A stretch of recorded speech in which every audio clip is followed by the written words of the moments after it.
you put something out there that you put a lot of your heart into, people resonate with that a lot more. Ohones Gold is a Melbourne artist that has created paintings for Seth Curry, George Kambosos, and NBA legend Shaq. I'm not gonna lie, when I got back into the car, I started bawling. I sit down with Kev as he breaks down his NBA 75 painting and drops some valuable advice for up-and-coming creatives.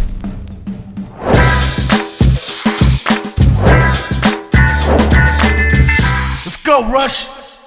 Hey guys, Rush here, quick one. 85% of the viewers that are watching my channel are not actually subscribed. So if you're enjoying the content, do me a favor, press subscribe, because the bigger the channel gets, the bigger the guests get. Appreciate your support and enjoy this episode with Kev. All right, we've got Ohones Gold here today. Thanks so much for your time. Thanks for coming by. So let's start off with your family. Did they inspire you creatively? There's not really any artist per se in my family. My dad was a musician growing up, and in like my early childhood he played a bit of musical instruments, but I think my sister probably one of my first influences. She's like big into fashion and stuff, and she went to fashion school. And was painting the thing that you always wanted to do from the outset, or did you dabble in other art forms? No, so I came from illustration first as a kid, drawing basketball players, and transferred that probably to graffiti. And graffiti was like a big part of my early childhood, and didn't even like pick up a paintbrush until I was probably in my mid-20s. When was the turning point in your career when you realized, okay, this is what I want to do full time, I want to be an artist, I want to be a painter? There's definitely like a point in my career where I always foresaw myself sort of in a studio setting, but doing design work or animation or something like that. I went to university and studied like animation and product design. Even as a kid, like I told my mum that like I wanted to do animation for Disney. So like that was kind of always my focus from a young childhood. When I was studying animation at uni, we found this space.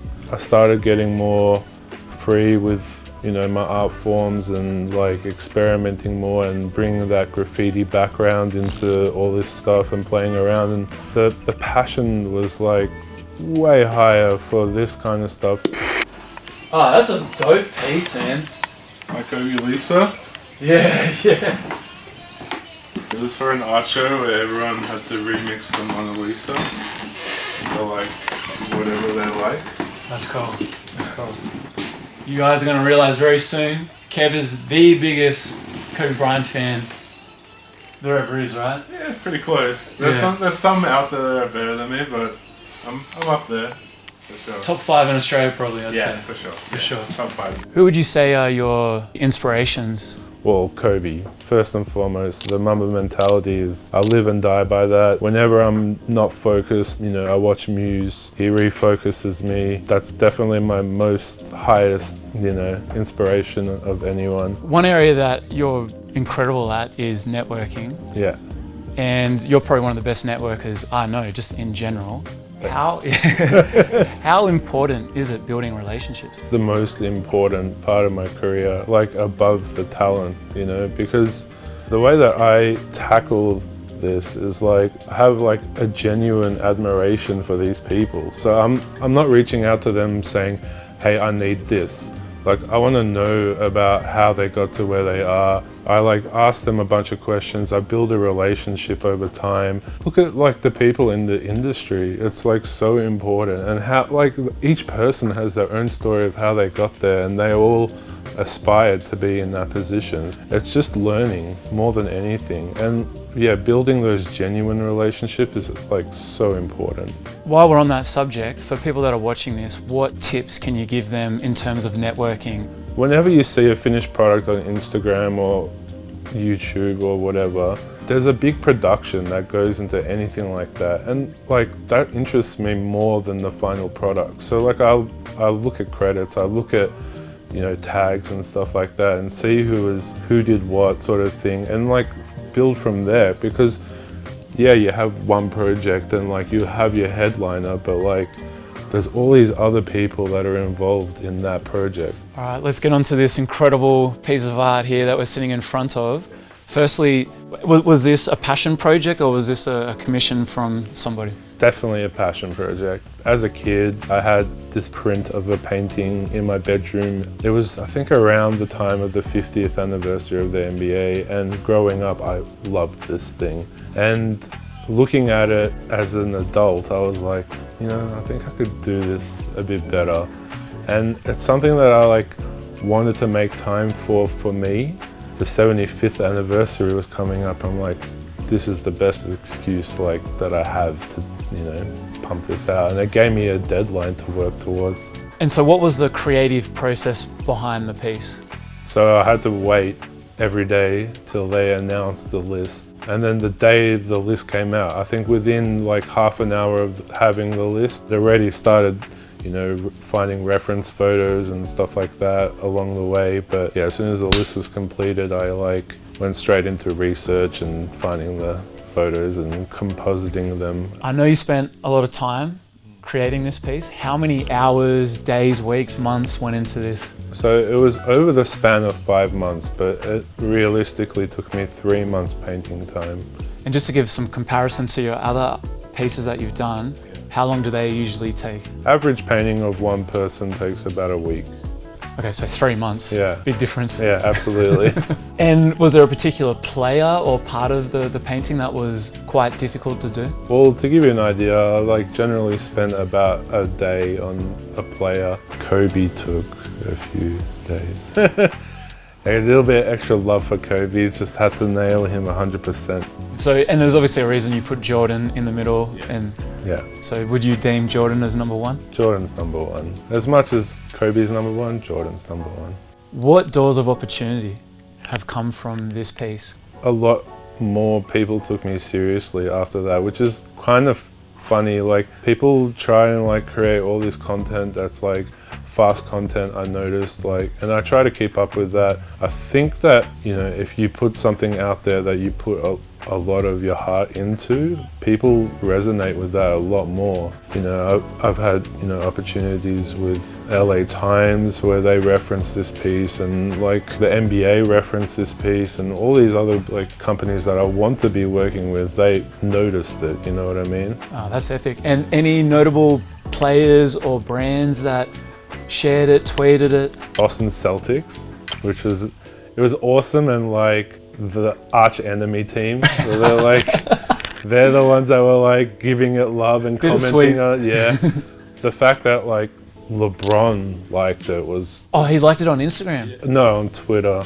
It was pretty epic. And I didn't know, but I'm an avid card collector, a basketball card collector, and I'm in the card community, and all of a sudden I'm getting dinged on Facebook from the Facebook groups, and people oh my God, LeBron liked Kev's post, and having that love from, you know, those people, it just made it so much better. Oh man, that's awesome. Congratulations on that. I mean, that's the pinnacle of what more could you want? No. 3 months blood, sweat and tears. Yeah, absolutely. You got LeBron liking it. Amazing. So you've sold a bunch of prints. Yeah. Would you ever sell the original painting? If LeBron's watching this right now and wants to buy it, would you give it up? People always ask me this question, is it for sale? Yes, it's for sale, but I'm not actively putting it out there on the market. I want it to be an organic sale, someone who will actually really love it. I'm not going to give any discounts on it or anything like that. It has to find a home that it will be appreciated in, for sure. And you've also had a few players sign some of the prints? I kept one of the prints for myself, and the goal of that print is to get as many players as I get to meet that are in the painting to sign it. So far I've had Dame, I gave him a copy of the print as well, and Shaq so far. Now, speaking of Shaq, you're obviously a big Kobe and Shaq fan, and you had the opportunity recently to create some artwork for Shaq. Tell me about that. It was probably one of my top 5 favorite moments of my life, to hold in the emotion. I did hesitate a bit, but he knew. He meets people all the time. Calmed me down, shook my hand, and then I reset. I'm not gonna lie, when I got back into the car, I started bawling. It was a big moment for me in my life.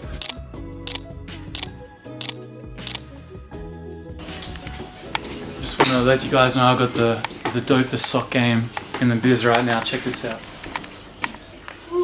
Woo. guys, I'm touching this. Oof. I realised I was saying before, Kev's the biggest Kobe fan ever and he's wearing a LeBron James jersey. No way I went out painting a Kobe jersey. Yeah. You know, those things are $400. Seriously? Yeah.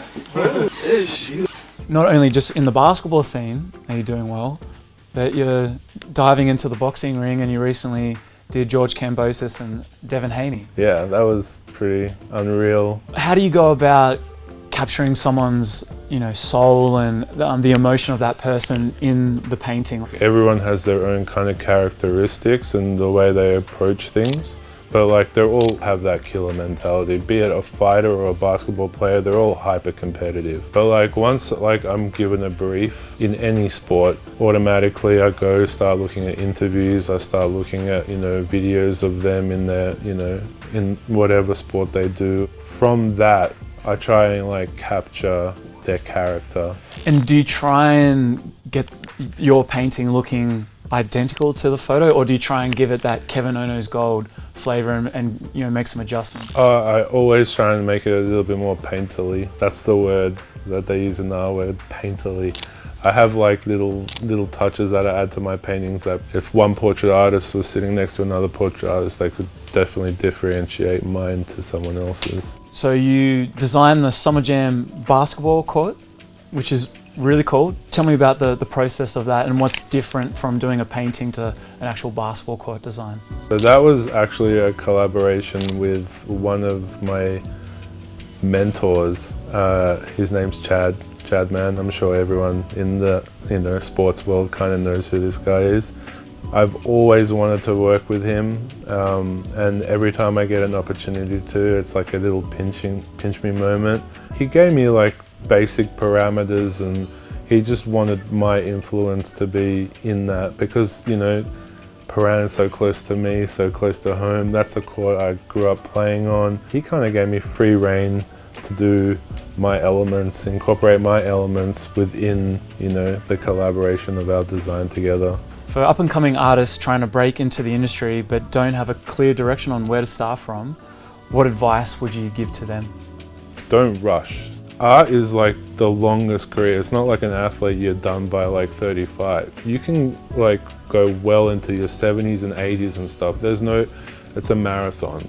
So don't try and become famous overnight. Tune into what you're really passionate about because that energy in your work will resonate with someone, and just take time in your craft and perfect it and release it to the world and talk about why you do what you do, and if it's genuine, it will succeed.